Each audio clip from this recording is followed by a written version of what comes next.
जय श्री कृष्ण। राधे कृष्ण। ओम नमो भगवते वासुदेव। अब एक शंका होती है कि जो भगवान के समर्पित होते हैं उनको तो भगवान मुक्त कर देते हैं, और जो भगवान के समर्पित नहीं होते उनको भगवान मुक्त नहीं करते। इसमें तो भगवान की दयालुता और समता नहीं हुई, प्रत्युत विषम दृष्टि और पक्षपात हुआ। इस पर कहते हैं, मैं स्थावर जंगम आदि संपूर्ण प्राणियों में व्यापक रूप से और कृपा दृष्टि से सम। तात्पर्य है कि मैं सब में समान रूप से व्यापक और परिपूर्ण हूं, और मेरी सब पर समान रूप से कृपा दृष्टि है। मैं कहीं कम हूं और कहीं अधिक हूं, कहीं चींटी छोटी होने से उसमें कम हूं और हाथी बड़ा होने से उसमें अधिक हूं। अत्यंत में कम हूं और ब्राह्मण में अधिक हूं। जो मेरे प्रतिकूल चलते हैं उनमें मैं कम हूं, और जो मेरे अनुकूल चलते हैं उनमें मैं अधिक हूं। यह बात है ही नहीं, कारण कि सब के सब प्राणी मेरे अंश है, मेरे स्वरूप है। मेरे स्वरूप होने से वे मेरे से कभी अलग नहीं हो सकते, और मैं भी उनसे कभी अलग नहीं हो सकता। इसलिए मैं सब में समान हूं। मेरा कोई कहीं पक्षपात नहीं है।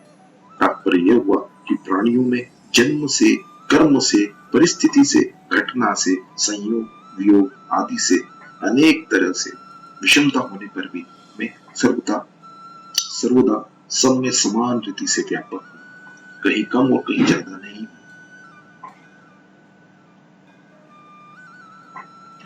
पहले भगवान ने कहा है कि मैं संपूर्ण प्राणियों में समान हूं। उसी का विवेचन करते हुए कहते हैं कि कोई भी प्राणी मेरे राग और द्वेष का विषय नहीं। तात्पर्य है कि मेरे से विमुख होकर कोई प्राणी शास्त्रीय यज्ञ दान आदि कितने ही शुभ कर्म करे तो भी वो मेरे राग का विषय नहीं है। और दूसरा, शास्त्र निषिद्ध अन्याय अत्याचार आदि कितने ही अशुभ कर्म करे तो भी वो मेरे द्वेष का विषय नहीं है। कारण कि मैं संपूर्ण प्राणियों में समान रीति से व्याप्त हूं, सब पर मेरी समान रीति से कृपा है, वो सभी प्राणी मेरे अंश होने से मेरे को समान रीति से प्यारे। हाँ, यह बात जरूर है कि जो सकाम भाव पूर्वक शुभ कर्म करेगा वह ऊंची गति में जाएगा, और जो कुछ अशुभ कर्म करेगा वो नीची गति में अर्थात नरकों का तथा 84 लाख युगों में जाएगा। परंतु वे दोनों पुण्यात्मा और पापात्मा तो होने पर भी मेरे राग और द्वेष के विषय नहीं है। मेरे रचे हुए पृथ्वी, जल, अग्नि, वायु और आकाश ये भौतिक पदार्थ भी प्राणियों के अच्छे बुरे आचरणों तथा भावों को लेकर उनको रहने का स्थान देने में, उनकी प्यास बुझाने में, उनको प्रकाश देने में, उनको चलने फिरने के लिए अवकाश देने में राग और द्वेषता पूर्वक विषमता नहीं करते, प्रत्युत सबको समान रीति से देते हैं। फिर प्राणी अपने अच्छे बुरे आचरणों को लेकर मेरे राग और द्वेष के विषय कैसे बन सकते हैं? अर्थात नहीं बन सकते, कारण कि वे साक्षात मेरे ही अंश और मेरे ही स्वरूप है। जैसे किसी व्यक्ति के एक हाथ में पीड़ा हो रही तो वह हाथ शरीर के किसी काम में नहीं आता, दर्द होने से रात में नींद नहीं लेने देता, काम करने में बाधा डालता है, और दूसरा हाथ सब प्रकार से शरीर के काम आता है। परंतु उस व्यक्ति का किसी हाथ के प्रति राग और द्वेष नहीं होता कि यह तो अच्छा है और यह मंदा है, क्योंकि दोनों ही हाथ उसके अंग हैं, और अपने अंग के प्रति किसी के राग और द्वेष नहीं होते।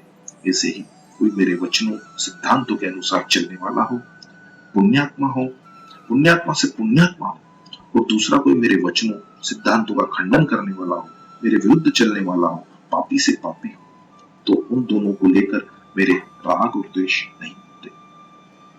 उनके अपने अपने वर्तावों में, आचरणों में भेद है, इसलिए उनके परिणाम फल में भेद होगा। पर मेरा किसी के प्रति राग और द्वेष नहीं है। अगर किसी के प्रति राग और द्वेष होता तो ये कहना ही नहीं बनता, क्योंकि विषमता के कारण ही राग और द्वेष होते। परंतु जो भक्ति पूर्वक मेरा भजन करते हैं, अर्थात जिनकी संसार में आसक्ति, राग, खिंचाव नहीं है, जो केवल मेरे को ही अपना मानते हैं, केवल मेरे ही परायण रहते हैं, केवल मेरी प्रसन्नता के लिए ही रात दिन काम करते हैं, और जो शरीर, इंद्रियां, मन, वाणी के द्वारा मेरी तरफ ही चलते हैं, वे मेरे में हैं और मैं उनमें हूं। प्रेम पूर्वक मेरा भजन करने वाले मेरे में हैं और मैं उनमें हूं। इसका तात्पर्य यह नहीं है कि जो सामान्य जीव है तथा मेरी आज्ञा के विरुद्ध चलने वाले हैं वे मेरे में और मैं उनमें नहीं हूं। प्रत्युत वे अपने को मेरे में मानते ही नहीं, वे ऐसा कह देते हैं कि हम तो संसारी जीव हैं, संसार में रहने वाले हैं। वे ये नहीं समझते कि संसार शरीर तो कभी एक रूप एक रस रहता ही नहीं। तो ऐसे संसार शरीर में हम कैसे स्थित रह सकते हैं? इसको न जानने के कारण ही वे अपने को संसार शरीर में स्थित मानते हैं। उनकी अपेक्षा जो दिन रात मेरे भजन स्मरण में लगे हुए हैं, बाहर भीतर ऊपर नीचे सब देशों में सब काल में सब वस्तु व्यक्ति घटना परिस्थिति क्रिया आदि में और अपने आप में भी मेरे को ही मानते हैं। वे मेरे में विशेष रूप से हैं और मैं उनमें विशेष रूप से। दूसरा भाव यह है कि जो मेरे साथ मैं भगवान का हूँ और भगवान मेरे हैं, ऐसा संबंध जोड़ देते हैं। उनकी मेरे साथ इतनी घनिष्ठता हो जाती है कि मैं और वे एक हो जाते हैं। इसलिए वे मेरे में हैं और मैं उनमें। तीसरा भाव यह है कि उनमें मैंपन नहीं रहता, क्योंकि मैंपन में एक परिचिन्नता है। इस परिचिन्नता एक देशीता को मिटाने में वे मेरे में ही रहते हैं। अब कोई भगवान से कहे कि आप भक्तों में विशेषता से प्रकट हो जाते हैं और दूसरों में कम रूप से प्रकट होते हैं, यह आपकी विषमता क्यों? तो भगवान कहते हैं कि भैया, मेरे में विषमता तो भक्तों के कारण है। अगर कोई मेरा भजन करे, मेरे परायण हो जाए, शरण हो जाए और मैं उससे विशेष प्रेम ना करूं, उसमें विशेषता से प्रकट ना हो, तो यह मेरी विषमता हो जाएगी। कारण कि भजन करने वाले और भजन न करने वाले दोनों में बराबर ही रहूं, तो यह अन्याय नहीं होगा, प्रत्युत मेरी विषमता होगी। इससे भक्तों के भजन का और उनका मेरी तरफ लगने का कोई मूल्य ही नहीं रहेगा। यह विषमता मेरे में ना आ जाए। इसलिए जो जिस प्रकार मेरी शरण लेते हैं, मैं भी उसी प्रकार उनको आश्रय देता हूं। अतः यह विषमता मेरे में भक्तों के भाव को लेकर ही है। केवल भगवान में ही नहीं, प्रत्युत जीवन मुक्त श्रेष्ठ महापुरुषों में भी सामने वाले के गुणों, भावों, आचरणों आदि को लेकर पक्षपात हो जाता है। जैसे कोई पुत्र अच्छा काम करता है तो सुपुत्र कहलाता है, और खराब काम करता है तो कुपुत्र कहलाता है। फिर सुपुत्र कुपुत्र का भेद तो उनके आचरणों के कारण हुआ है। माँ बाप के पुत्र भाव में कोई फर्क नहीं पड़ता।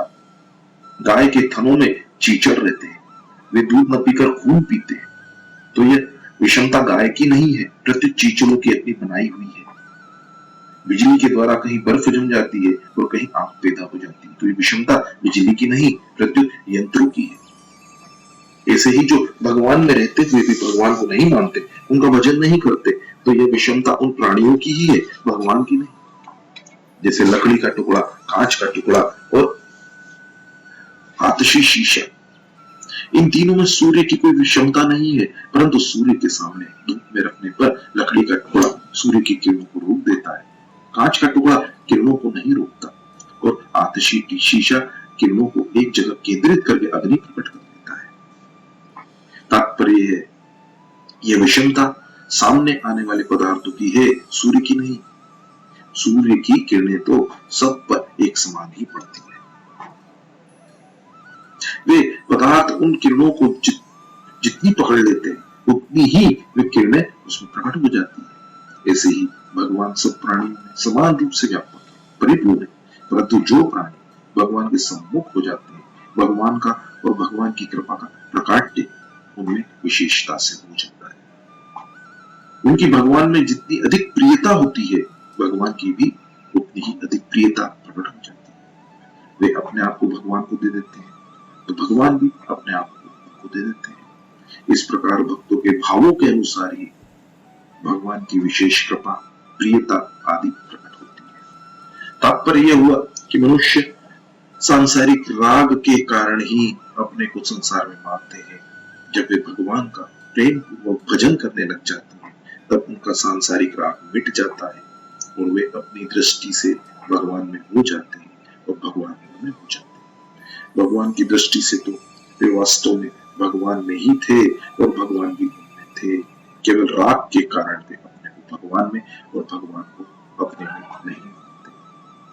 भगवान ने यहाँ ये भजंती पद में से ये सर्वनाम पद दिया है, जिसका तात्पर्य है कि मनुष्य किसी भी देश के हो, किसी भी वेश के हो, किसी भी अवस्था के हो, किसी भी संप्रदाय के हो, किसी भी वर्ण के हो, किसी भी आश्रम के हो, किसी ही योग्यता वाले हो, वे अगर भक्ति पूर्वक मेरा भजन करते हैं तो वे मेरे में और मैं उनमें हूं। अगर भगवान यहाँ किसी वर्ण, आश्रम, संप्रदाय, जाति आदि को लेकर कहते तब तो भगवान में विषमता, पक्षपात का होना सिद्ध हो जाता। परंतु भगवान ने ये पद से सबको भजन करने की और मैं भगवान में हूं और भगवान मेरे में, इसका अनुभव करने की पूरी स्वतंत्रता दे रखी है। परिशिष्ट भाव यह है कि जीव भगवान को अपनी क्रियाएं और पदार्थ अर्पण करे अथवा न करे, भगवान में कुछ फर्क नहीं पड़ता। वे तो सदा समान ही रहते हैं। किसी वर्ण विशेष, आश्रम विशेष, जाति विशेष, कर्म विशेष, योग्यता विशेष आदि का भगवान पर कोई असर नहीं पड़ता। मतलब प्रत्येक वर्ण, आश्रम, जाति आदि का मनुष्य उनके सम्मुख हो सकता है, उनका भक्त हो सकता है, उनको प्राप्त कर सकता है। भगवान की दृष्टि में भगवान के सिवाय दूसरा कोई है ही नहीं, फिर उनके द्वेष और प्रेम का विषय दूसरा कैसे हो सकता है। जीव ही शुभ और अशुभ कर्म और उनके फल में राग और द्वेष करके संसार में बंध जाता है और राग और द्वेष का त्याग करके मुक्त हो जाता है। इसलिए बंधन और मुक्ति जीव की होती है, भगवान की नहीं। विषमता जीव करता है, भगवान नहीं। भगवान तो जो के तुम रहते हैं। चौथे अध्याय के 11वें श्लोक में भी भगवान ने कहा था, वही बात भगवान ने यहां भी की है। भगवान संपूर्ण प्राणियों में समान रूप से परिपूर्ण है, उनमें विषमता नहीं है।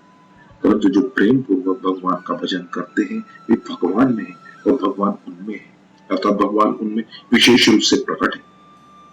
तात्पर्य है कि जैसे पृथ्वी में जल सब जगह रहता है, पर कुएं में वो विशेष प्रकट आवरण रहित रहता है। ऐसे ही भगवान संसार मात्र में परिपूर्ण होते हुए भी भक्तों में विशेष प्रकट होते हैं। भक्तों में विलक्षणता प्रेम पूर्वक भगवान का भजन करने से भगवत कृपा से ही आई है। जैसे गाय के शरीर में रहने वाला घी गाय के काम नहीं आता, प्रत्युत उसके दूध से निकला हुआ घी ही उसके काम आता है। ऐसे ही संसार में परिपूर्ण होने मात्र से भगवान के द्वारा लोगों के पाप नहीं कटते, प्रत्युत जो भगवान के सम्मुख होते हैं, प्रेम पूर्वक उनका भजन करते हैं, उन्हीं के पाप कटते हैं। सामान्य प्राणी भगवान के अंतर्गत होते हुए भी भगवान को नहीं देखते, पर भक्त सब जगह भगवान को देखते हैं। भक्त भगवान से प्रेम करते हैं और भगवान भक्त से प्रेम करते हैं। इसलिए भक्त भगवान में है और भगवान भक्त में है। तात्पर्य निकला कि विषमता भगवान में नहीं है, प्रत्युत प्राणियों ने ही विषमता की है जो कि भगवान से विमुख है। तत्व तो भगवान ही है, पर अनुभव करने में भगवान। तात्पर्य है कि संपूर्ण प्राणियों में समान रूप से परिपूर्ण होने पर भी भगवान का अनुभव भक्त ही करते हैं, अन्य प्राणी नहीं। वास्तव में अनुभव करने की शक्ति भी भगवान से ही प्राप्त होती है। मनुष्य का काम केवल भगवान के सम्मुख होना है।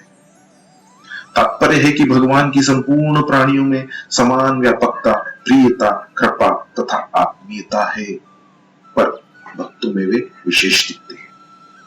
भक्तों में यह विशेषता भगवान में प्रेम होने से भगवत कृपा से आती है और भगवान की ही दी गई होती है।